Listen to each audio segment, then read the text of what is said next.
No coração do campo, onde o suor se mistura à terra, onde o tempo é regido pelas estações. Quem é o homem por trás da colheita? Hoje nós vamos conhecer os desafios e sonhos de Matheus Pazinato, que dedicou uma vida não só a cultivar grãos, mas também a cultivar o futuro. Ele desmanchava os carrinhos que dava para ele fazia helicóptero. Ele pegava uma caixa de fósforo e pegava os motorzinhos dos carrinhos e montava, porque ele queria ser piloto de avião. Realizou o sonho dele. E na família é do meio. Tem os irmãos mais velhos que o Felipe e Fernando, gêmeos. Quando eles fizeram 1 ano e 9 meses, nasceu o Matheus. Imagina, 3 pequenininhos, morando em fazenda, cozinhando. E esses aqui, os irmãos dele e o Stefano, tocava terror na fazenda. Aí quando o Matheus fez 2 anos e meio, nasceu o caçula, Vinícius. 4 na fazenda, fazendo tudo. E o Matheus aprontando. Até da partida em caminhão, em trator, onde que tinha o perigo, ele estava, sempre. Ele puxava a frente dos 4, sempre ele.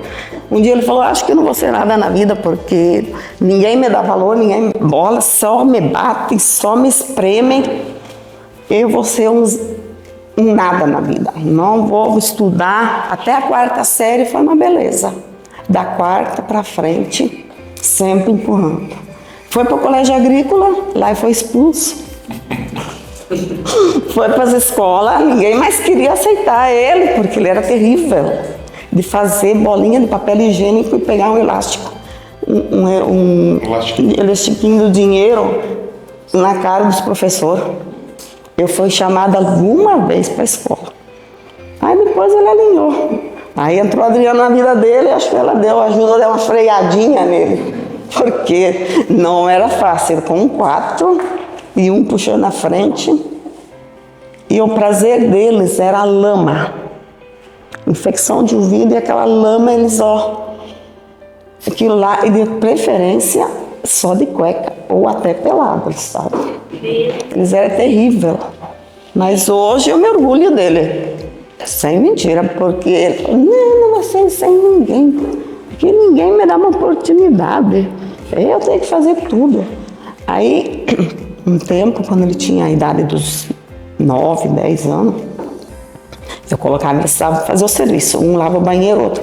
Um dia ele tinha que lavar a louça, ele falou, eu vou denunciar vocês para o conselho tutelar. Isso aqui é abuso de menores, é porque não sei o quê, porque não pode fazer isso. Homem não é para dentro de casa. Eu falei, homem é para dentro de casa. A minha sogra me falou, quando estava namorando, que os homens têm 2 braços e 2 pernas melhor que das mulheres. E tem mais força para esfregar e para lavar e para tudo. E depois ele deu uma calmadinha, tinha que fazer o serviço, não adiantava falar que não. Senão o cinto pegava. Me fala para mim, o que o Matheus, filho, representa para a senhora? Ai, muito, todos os 4. Tem 4 filhos homens, para mim todos são, um dos meus tesouros. É muita coisa.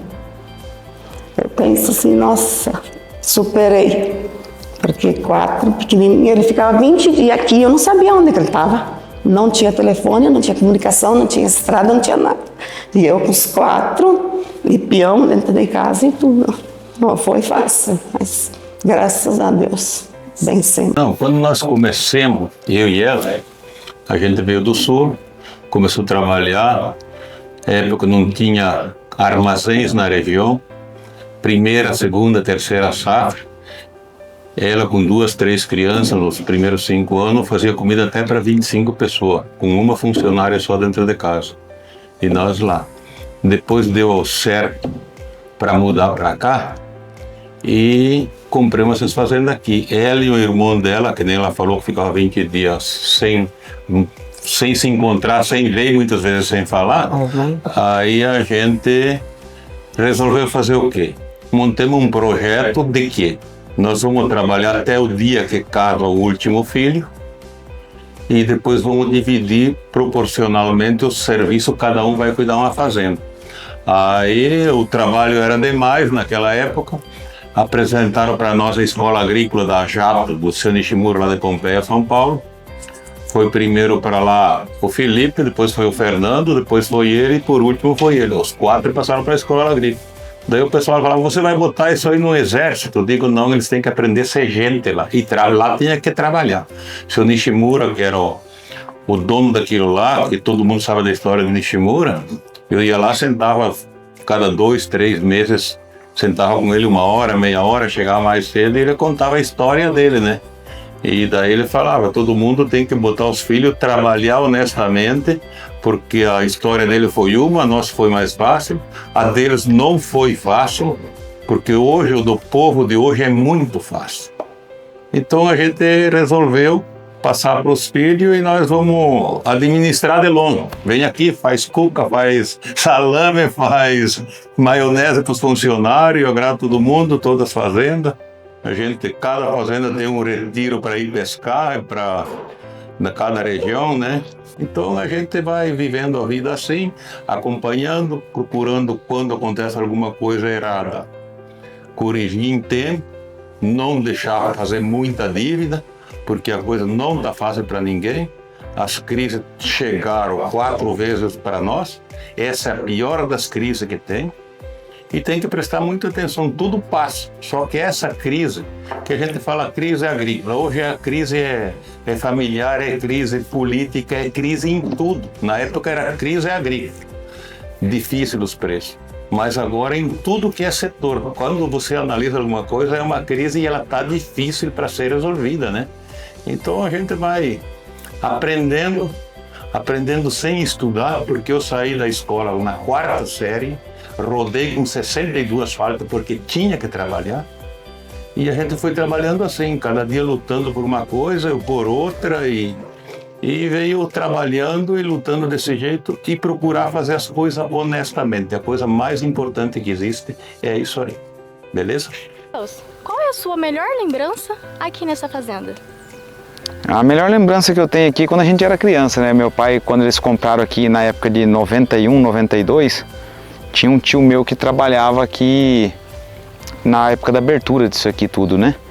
Então, tinha um primo nosso que morava aqui, o Leandro, até teve com nós ontem aqui. E era a gente começava a correr no meio da poeira dos caminhões que vieram trazer calcário. Então, tava uma poeira assim, e a gente vinha correndo, chegava de noite, sabe? Era aquela poeira até no cabelo, né? Vamos dizer assim. Então, a infância nossa aqui foi bem marcante, foi muito boa. Teve guerra de pimenta, aí ia coçar o olho, ardia o olho, né? Então, assim, a infância aqui foi boa. A gente vinha geralmente na época de julho, na época das férias de julho e dezembro, né? Então, a gente pegava a plena seca e a parte chuvosa igual agora. Então, foi bem marcante, era divertido, andava de caminhonete com o tio, com o pai. Naquela época andava em carroceria que podia, né? E também na época de abertura ver aquele monte de máquina trabalhando, calcário, então foi bem, assim, acho que foi essa semente plantada lá atrás que traz essa vontade da gente tocar ainda, sabe? Essa ideia de tocar, de continuar e participar do que os pais e os tios construíram lá atrás, né? Na cabeça de um produtor rural e o que você pensa de primeiro quando você acorda?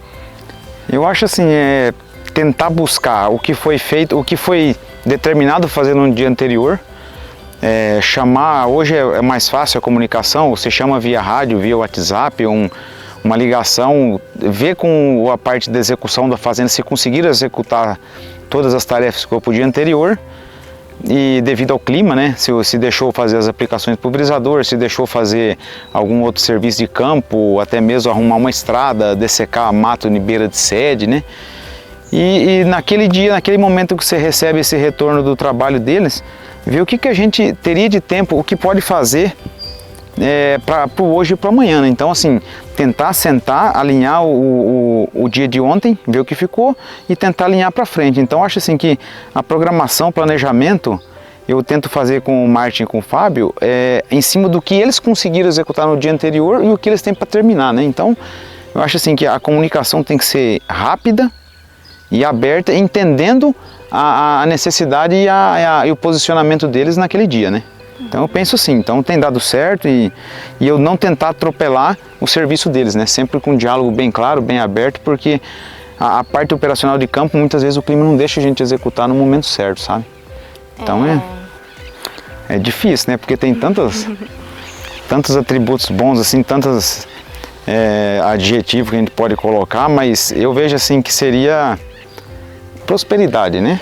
Que a prosperidade não tem a ver com dinheiro, tem a ver com trabalho, com execução. O prosperar, no meu ponto de vista, é ter dado certo, né? E ter dado certo e continuar dando certo. Então eu acho assim que a prosperidade ela precisa acontecer, que muita gente atribui a prosperidade com dinheiro. Eu não vejo assim, eu vejo que o dinheiro, assim, ele é importante, né, para que a coisa continue, mas é uma sucessão, é uma consequência do que você vem trabalhando para que isso aconteça. Então, se você tem amor, trabalho, capricho, afeto e a prosperidade ela tende a acontecer, né?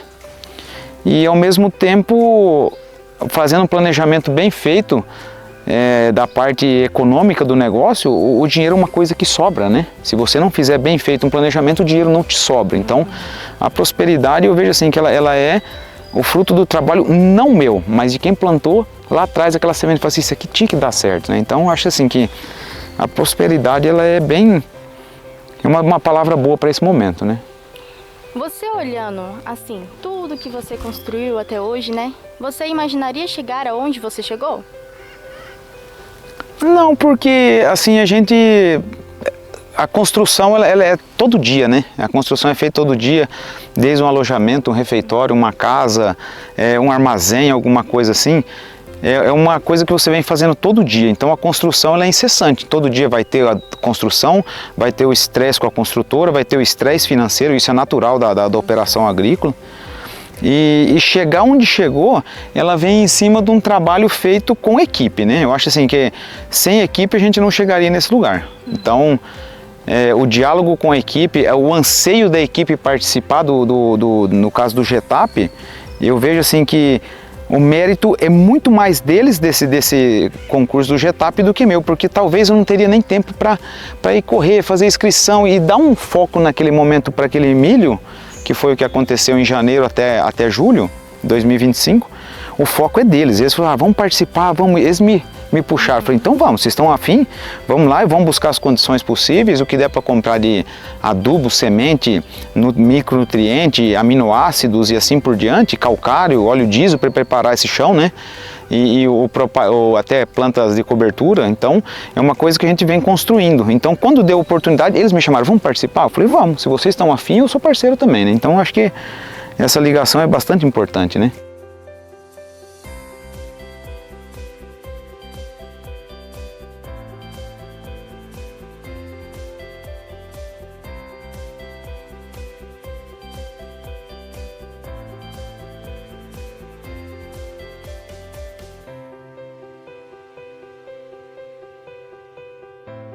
Fora profissional, falou, tem que fazer dessa forma, eu te arrumo uma máquina, eu te arrumo um trator, eu te arrumo um dinheiro, alguma coisa desse tipo. Sempre tem acontecido entre nós, entre os irmãos. E meu pai sempre na base de tudo, sempre colocando a gente, tentando guiar o melhor caminho, que, como ele mesmo disse, em 90% das vezes tem dado certo. E assim, um episódio específico não me vem à cabeça agora, mas assim, o máximo que a gente consegue trocar de informação e se apoiar e se aconselhar, a gente tem feito. E essa união de vocês sempre foi assim, quando vocês eram crianças, vocês eram unidos também ou eram meio guerreados? Assim, como 90% das famílias acontece, ou até mais, os irmãos brigam. E 4 filhos, numa diferença de 4 anos e meio, acabaram brigando muito. Eu, sendo mais novo, era o saco de pancadas dos mais velhos. Mas tudo dentro dos conformes, né? Eu e o Matheus, desde criança, a gente dividia o mesmo quarto. Então, assim, o meu irmão mais próximo seria ele. Os outros dois, os gêmeos são um pouco mais velhos, eu não tinha tanto convívio, assim, do acordar até a hora de dormir até a hora de acordar. A gente ia pra escola junto e sempre teve muito mais presença um do outro, né?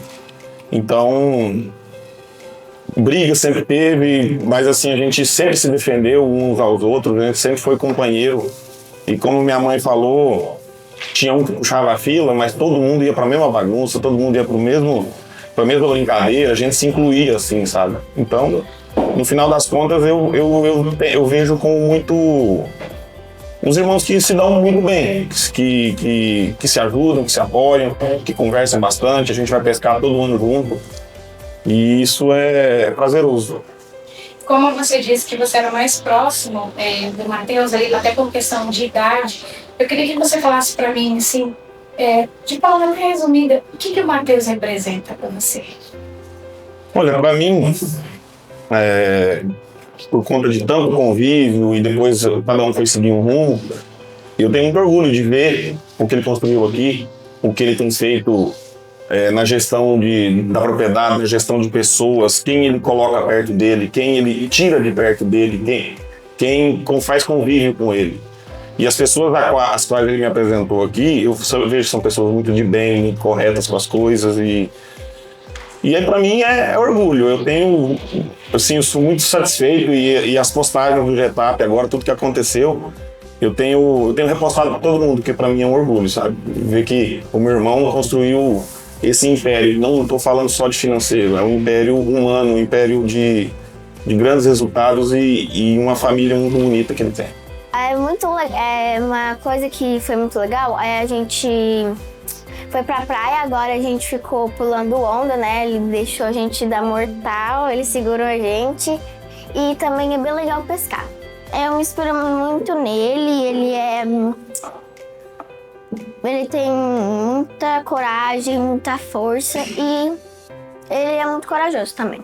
Então, em casa, o Matheus ele é um bom pai, né? Presente, participa, ele é dedicado com as crianças. Lá em casa a gente tem assim a preocupação de tentar dar uma infância para eles, que eles tenham memórias, que não fiquem só no computador, no celular, né? No videogame. Então assim, a gente sempre organiza viagens em famílias, para a gente poder conviver com ele, com as crianças. Elas até não vêm tanto aqui para a fazenda, porque o Matheus fica, né, a semana toda aqui, então no final de semana ele prefere ficar mais em casa. Mas sempre ele tenta trazer as crianças quando é para colher ou plantar, que são assim, épocas que para eles é mais atrativo, né, ver, do que a operação no dia a dia. Mas eles gostam, curtem vir para cá, são crianças também que gostam de brincar na lama, igual o Heitor hoje, ele quer andar no tratorzinho de cortar grama. E assim, sempre que eles pedem as coisas, o Matheus tenta providenciar para eles, né. Quando nós viemos para cá, em 2014, 2015, o Matheus ia muito pouco para casa. Era eu e a Clarice, ele ficava mais aqui na fazenda mesmo, né? Mas depois que o Heitor cresceu, ele já estava mais estruturado aqui. Então, assim, ele vai praticamente todo dia para casa, então não muda muito não. Graças a Deus ele conseguiu montar uma equipe boa, por isso do resultado, né? A equipe dele já é bem estruturada, principalmente os gerentes, né, que são os cabeças da operação. Então ele consegue afastar bastante do operacional, até porque hoje o produtor rural, a gente fala muito em produtividade, mas a gente tem que pensar mais na rentabilidade, né? Existe uma frase assim que a produtividade é um ótimo servo, mas é um péssimo patrão. Se você fica muito escravo da produtividade, seu custo fica altíssimo e seu lucro é muito baixo. Então tem que ter um certo equilíbrio, né? Então assim, hoje ele consegue ser mais gestor, que é onde a gente tem mais rentabilidade, porque assim, a gente trabalha para produzir mais, né? Assim, um grande esforço às vezes traz uma pequena alteração no resultado. Mas se você erra no momento da compra, se você erra no momento da venda, sua lucratividade vai lá embaixo. Então hoje ele tem que pensar mais no fora da porteira, que é o que o pessoal fala, do que dentro da porteira. Apesar que, para marketing, a produtividade é o que o pessoal mais vê. Mas a gente sempre tem que cuidar bastante desse momento da gestão, que é onde o Matheus foca muito hoje. Olha, eu gosto das viagens que eu faço com meu pai, gosto da comida dele, gosto de brincar com ele. E geralmente a gente vai no beach tennis e fica lá brincando. E no futuro, quer ser igual ao papai, quer fazer a mesma coisa que o papai? Sim. E pudesse dar um conselho pro Matheus de antes, qual conselho você daria? Olha, eu acho assim que tem mais calma, né? A gente talvez quer fazer as coisas e as coisas não acontecem no momento que a gente tanto quer, né? Por clima, por economia, o anseio às vezes do produtor é muito maior do que do que as coisas acontecem naturalmente. Então a gente acaba que só fala, mas não deu certo isso, não deu certo aquilo. Então eu acho assim que a parte de um pouco mais de calma e poder rever melhor as estratégias. Se eu não conseguir realizar naquele momento que eu quis, o que eu vou fazer para eu não ter essa frustração? Ter um plano A, um plano B, né? Um plano C talvez, para poder não ter essa frustração de tipo assim, você ter aquela meta e não conseguir bater no momento que você quer. Então acho assim, a calma, tentar analisar melhor o contexto, não só com uma linha reta, mas com curvas para poder chegar no mesmo destino, né? Então acho que é assim.